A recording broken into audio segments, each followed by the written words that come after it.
আসসালামু আলাইকুম। আশা করছি সবাই ভালো আছেন। আমি এখন আনারসের জুস করব। এই জন্যে প্রথমে আনারস কেটে নিচ্ছি, তারপর হচ্ছে লবণ, লেবুর রস আর চিনি আর ঠান্ডা পানি লাগবে। প্রথমে আনারসটা দিয়ে দেব, তারপর হচ্ছে লেবুর রস, লবণ,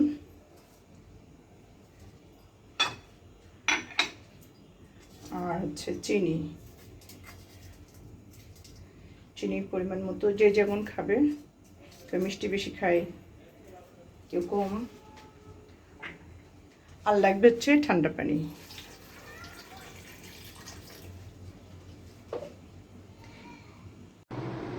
হয়ে গেল আমার আনারসের জুস। আপনারা বাসায় বানাবেন, খুবই মজার। সবাই ভালো থাকেন। আল্লাহ হাফেজ। আসসালামু আলাইকুম। আশা করছি সবাই ভালো আছেন। আমি এখন আনারসের জুস করব।